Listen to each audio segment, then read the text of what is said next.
Já está no Senado a decisão tomada pelo plenário da Câmara dos Deputados de admitir o processo de impeachment da presidente Dilma. Cabe agora aos senadores autorizar ou não o julgamento da presidente. O processo pode levar ao afastamento provisório de Dilma em algumas semanas e à posse do vice Michel Temer. Conversa comigo sobre esse grave momento do país o cientista político Carlos Ranulfo, que é professor do Departamento de Ciência Política da UFMG. Bem-vindo, Ranulfo. Prazer. Ranulfo, que país sai da votação na Câmara dos Deputados? Olha, sai um país... o país continua numa crise grande, né? O país ele entrou numa crise muito grande, em função não só da economia, da situação da economia, mas em função de algumas questões políticas, né? Eu acho que duas questões políticas mais preocupantes. A perda de referências partidárias, principalmente o enfraquecimento do PT, mas também a debilitação do PSDB, enquanto referências para um processo político, e o processo de polarização. A polarização que se expressa tanto no Congresso, onde não há debate, há bate-boca, na Câmara não se debate, bate-boca, e também na sociedade, onde também não se diz, virou um fla-flu, né?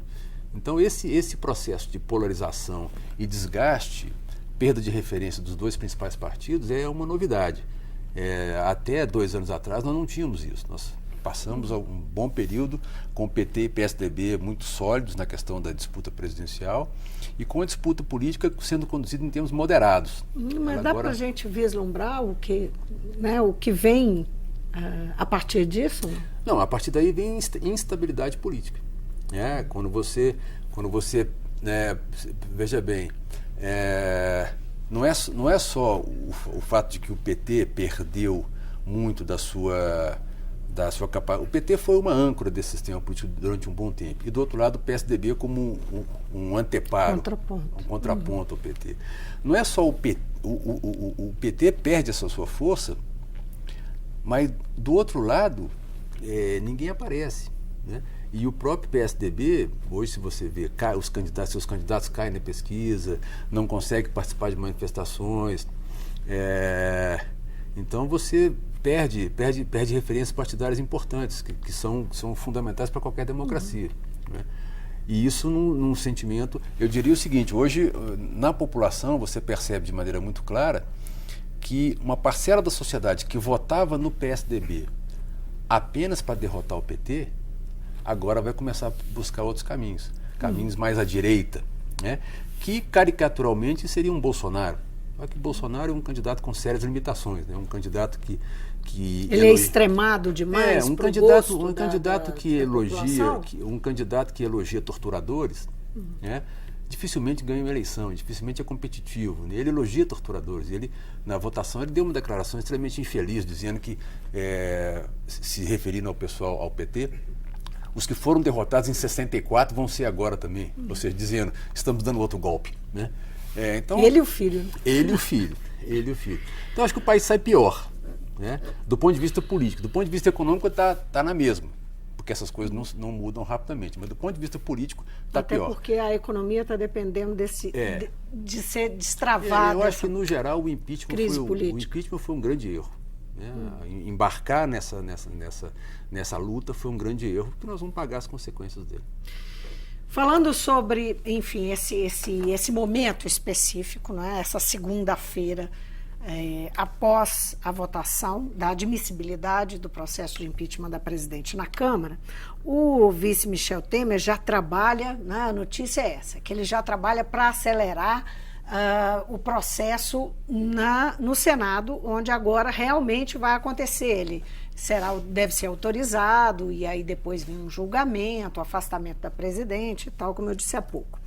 E o Renan Calheiros, ele tem um perfil um pouco diferente do Eduardo Cunha, o Renan Calheiros, que é o presidente do Senado. Como é que você percebe, né, interpreta esse personagem que agora vai ter uma atuação central, que é o Renan Calheiros? que acolhe, não é? E conduz esse processo no Senado? Eu acho que o Renan não tem muito o que fazer, sabe assim. Primeiro porque temos que levar em conta o seguinte: o processo agora é só acolher ou não, né? E não há condição política do Renan não acolher ou retardar isso demais. Sob que argumento ele faria isso? Ele tem que nomear um relator, o relator tem 5 sessões, que no máximo, pode abreviar isso, ele pode apresentar, né? E depois isso tem que ir à votação, né? Então é um processo rápido, é muito difícil. E não há condições políticas para o Renan, e nem ele, me parece que estaria disposto a se desgastar ou a se colocar na berlinda, estendendo artificialmente o processo. Depois, se isso admitido no Senado, e há votos para isso no Senado, né, o julgamento é presidido pelo Lewandowski. Então, o Renan deixa de ser o presidente, passa a ser o Lewandowski. Então, acho que o papel do Renan está sendo superestimado. É claro que se fosse... Isso ele é superestimado porque era numa expectativa de esse processo ainda ser interrompido, ou ser levado adiante no Senado, não, porque talvez porque a votação fosse muito apertada, num outro contexto e tal, né?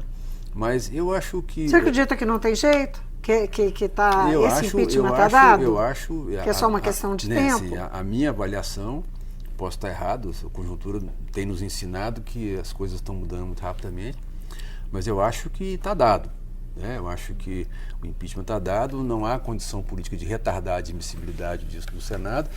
E, é claro, a discussão do Senado eu espero que seja mais qualificada, né? E ela vai ter que se centrar, a discussão no Senado vai ter que se centrar no mérito da coisa que a Câmara não fez. O processo na Câmara foi um espetáculo de horrores, né? Mas o Senado, inclusive até porque é presidido pelo Lewandowski, e o Supremo já disse nos julgamentos, nas análises que fez na semana passada, que a discussão tem que ser centrada na questão dos créditos que foram liberados e das tais pedaladas de 2015. Então não vale argumentar da corrupção desde não sei quando, de passadina, isso não entra.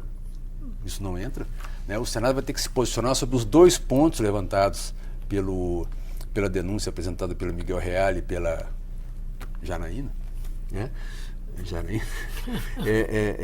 Figura então, que causou uma certa espécie, né? Mas, enfim, o fato é que é claro que essa discussão no Senado tende a ser mais qualificada, mas eu acho que ela vai continuar sendo uma discussão política e acho difícil. Ela pode ir para o Supremo? Eu acho que tende a ir para o Supremo. Aí é o teste decisivo. O teste decisivo. Ela pode ir porque na semana passada houve uma sinalização de que o Supremo... Não adianta você ir para o Supremo com o processo em curso. Sim. Tá? O Supremo não vai interferir quanto ao mérito em nenhum processo em curso no Congresso. Teria que ser ao final do julgamento. Claro, uma vez ao final do julgamento, o PT, ou seja lá quem for, pode entrar no Supremo questionando, né, com a seguinte questão, dizendo que não houve crime e que, portanto, todo o processo é inconstitucional. E que a cassação em si é inconstitucional. Isso pode chegar no Supremo. E aí ninguém sabe o que o Supremo vai decidir. Então, apenas por isso eu acho que o impeachment não é ainda uma fava contada. Porque se depender do Congresso, eu acho que é. Houve uma tentativa do governo de realinhar os partidos da base, especialmente PSD, PR e PP, não é? No sentido de compensar a ausência do PMDB e poder aí ter uma votação que impedisse a admissibilidade do processo na Câmara. Isso não aconteceu, foi um desastre. A votação foi desastrosa para o governo. O que aconteceu? Tem a ver com a pressão da rua ou é mais do que isso? Como é que você entende especificamente essa derrota do governo? Olha, eu acho que o comportamento dos deputados, eu acho que ele tem 2 tipos de comportamento ali. O primeiro é daqueles que desde o princípio estavam procurando encurtar o mandato da Dilma. Esse eu acho que é uma atitude que eu não vacilo em identificar como golpista. Quer dizer, é o seguinte, numa democracia, quando você você tem um presidente eleito e você não gosta das políticas que estão em curso, não gosta do resultado, do desempenho, ou você espera a próxima eleição, ou você trama para encurtar o mandato. Tramar para encurtar o mandato é uma atitude de desrespeito à regra básica da democracia. Então, acho que tem uma parcela do Congresso que tramou mesmo, e é por isso que tem características golpistas do que aconteceu. Você, em vez de esperar a eleição próxima... Aécio está nesse grupo? Of course, é claro. E o Temer? O Temer, no processo, ele entra.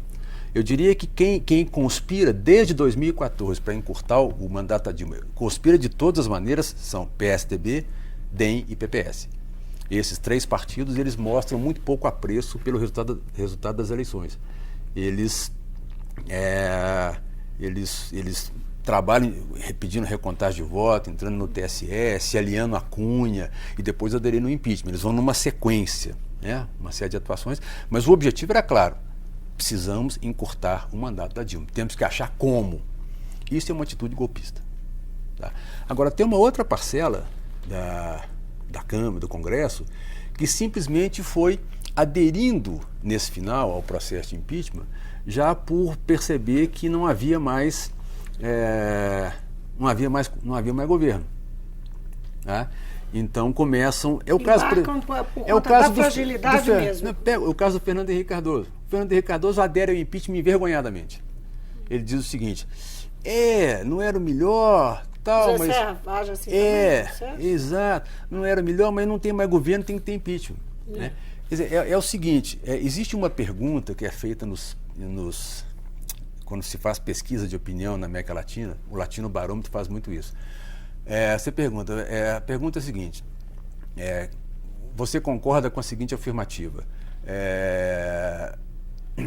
Eu prefiro a democracia, mas se houver uma crise aguda, eu opto por soluções autoritárias. Isso cai como uma luva nesse segundo time, né? O time que viu que a crise era muito aguda e aí resolve fechar os olhos ao fato de que há uma coisa esquisita sendo tramada, né? E então adere ao encurtamento do mandato da presidente. É claro que tem um terceiro tipo de deputado também, que simplesmente é aqueles que viram que o navio estava afundando e foram caçar outro, né? Que aí esse a gente pode chamar assim de erro de cálculo do governo na hora de fechar essas contas e contar em dado momento com esses partidos, tem a ver com esse terceiro time aí? Esse terceiro que é o mais complicado, né? Quer dizer, então você tem os golpistas, você tem aqueles que falaram não tem jeito mais, então, para salvar a economia, que é o comportamento empresarial. Esse segundo time. O que os empresários fizeram? Ano passado eles eram contra o impeachment porque achavam que a economia podia piorar. Depois aderiram ao impeachment porque acharam que a economia ia piorar. O critério não é se é democrático ou não é, se a economia vai bem ou vai mal. O critério é basicamente esse.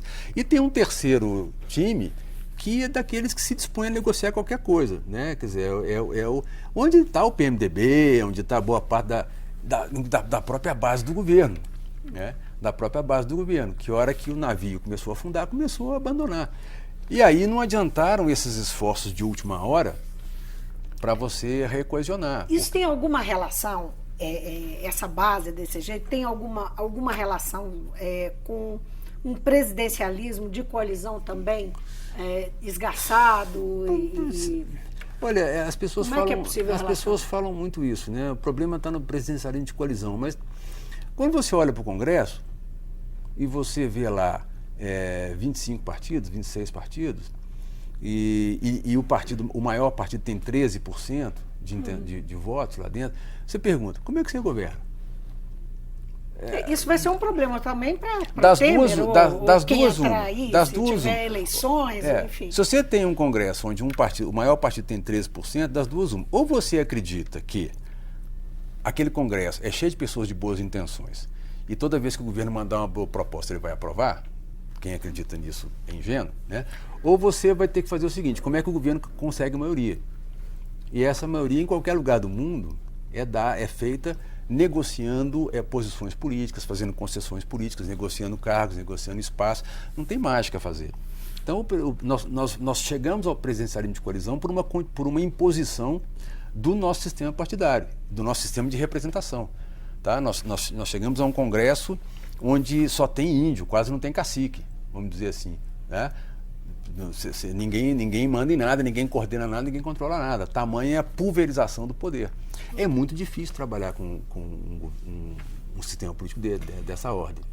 Agora, bom, nós estamos no meio, então, quer dizer, apesar de ter esse cenário pela frente que você imagina, de que está dada já a situação do impeachment, as forças estão aí ainda né, se manifestando. Você tem o governo dizendo que vai continuar a luta. E o grupo do Michel Temer, o próprio Michel Temer, trabalhando, já pensando no dia seguinte, claro, como é que vai ser, como é que vai assumir o governo. Uhum. Como é que você vê os desafios que esse grupo, Michel Temer e o grupo dele, tem agora? O que eles vão enfrentar? Eu gosto de fazer uma comparação, se você comparar o que foi o governo Itamar, né, que foi a experiência que nós temos de um vice que assumiu pós-impeachment. O governo Itamar foi muito ruim. Se você pegar as pesquisas de opinião, até o Fernando Henrique Cardoso assumir e lançar o Plano Real, o governo Itamar era pessimamente avaliado. E o governo Itamar assumiu numa situação muito melhor do que o Temer. Tá? Ambos tinham em comum o quê? O Itamar tinha uma ampla base no Congresso, o Temer também vai ter. Só que o Itamar não tinha o TSE ao seu encalço. O TSE pode caçar a chapa Dilma Temer ou só o Temer a qualquer momento. O Itamar não tinha uma lava-jato no seu encalço. Né? Não tinha nenhuma denúncia de corrupção pairando sobre o Itamar e chovem denúncias de corrupção pairando sobre o grupo do Temer. Ninguém questionava a legitimidade do governo Itamar. O governo Temer é questionado. É questionado porque há fortes razões para você dizer que o impeachment não tem base jurídica. Então, portanto, ele assemelha-se a um golpe civil. O fato da Dilma ainda ter uma base ajuda também nesse sentido, de apontar essa questão? Também ajuda. Porque Collor não tinha base na sociedade. Mas independente disso, quer dizer, você tem, então, o Itamar tem que preocupar com o TSE, tem que preocupar com a Lava Jato, tem que preocupar com 30% da sociedade que considera ele ilegítimo, que é quem nunca concordou com o impeachment. Né? E tem que... Segundo o Datafolha, né? Pessoal, só um parênteses, saiu um Datafolha nessa segunda-feira dizendo que é uma pesquisa que eles fizeram nos 2 locais em São Paulo, sim, onde houve manifestações tanto contra quanto a favor do impeachment, e lá 54%, né? É isso. Dos 2 grupos o governo Itamar, a favor do impeachment do Temer. Ele nem tem legitimidade. A legitimidade dele é questionável, porque pode-se questionar o próprio impeachment, e ele não tem apoio popular nenhum. Né? E ele vai ter que enfrentar, ele vai ter que fazer tomar medidas pouco populares. E ao tomar medidas pouco populares, ele vai enfrentar, ele não vai ter quem o defenda, mas vai ter quem o ataque. Né? Então, o cenário do governo Temer... O PSDB embarca no governo. Por isso que o PSDB não quer embarcar. O PSDB quer ficar de consultor. Né? Mas não quer ser caracterizado como parte do governo Temer, porque as dificuldades são enormes. O PSDB é o seguinte, o PSDB não quer eleição agora, porque pode perder. Eleição geral, não quer. Também não quer entrar no Temer. Ele quer que o Temer faça o trabalho sujo e que o PSDB dispute em 2018 em melhores condições. Esse é o plano do PSDB. Ele tem que buscar melhores condições, porque aparece mal em pesquisa. Ele aparece mal em pesquisa. Mas então, quer dizer, a situação do Temer é uma situação muitíssimo delicada.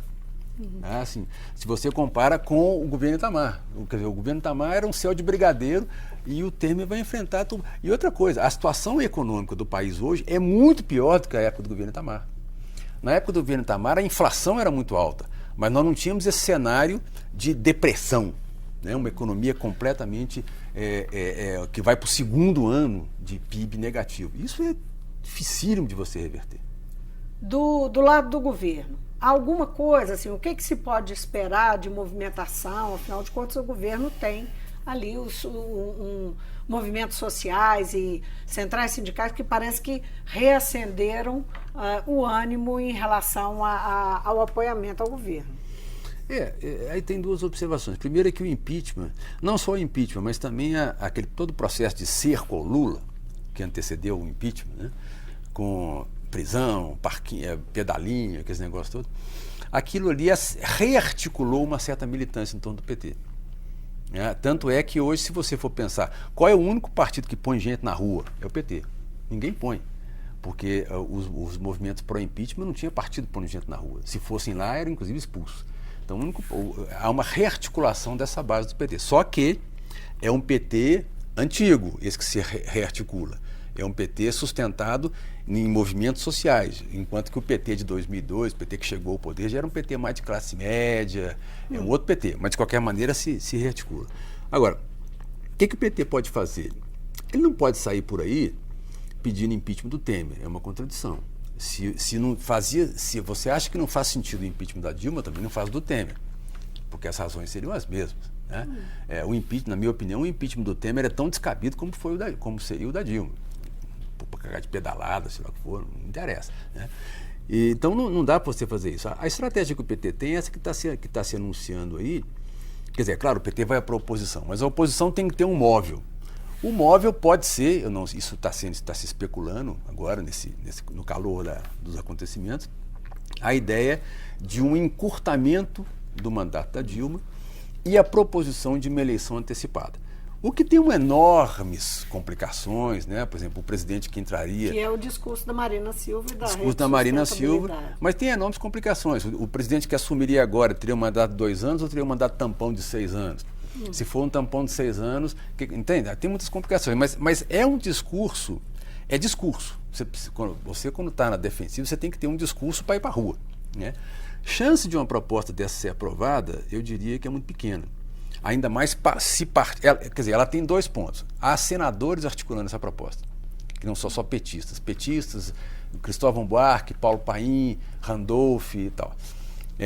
Há uma articulação. E o PT pensa em entrar com essa proposta. Agora, vindo do governo, do PT, essa proposta ela perde força, porque ela é apresentada depois de uma derrota cachapante. Se ela fosse apresentada em dezembro do ano passado... Tem que ter outra autoria. Tem que ter outra autoria. Ela não pode ser uma proposta do governo, porque você acabou de ser derrotado. Bom, se é assim, nesse caso, repactuação nem pensar. Repactuação nem pensar, porque não há... É claro, repactuação via governo Temer, mas o Temer não vai repactuar com quem? Entende? É claro, com as forças que o apoiaram, que é aquele negócio de família, Deus, aquele espetáculo de horrores que nós vimos.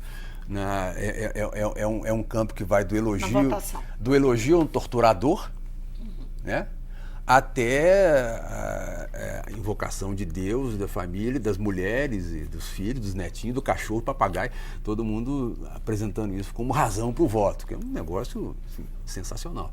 E também sensacional os vários deputados que chegavam lá e diziam que estavam votando impeachment para acabar com a corrupção. E olhavam para o Cunha.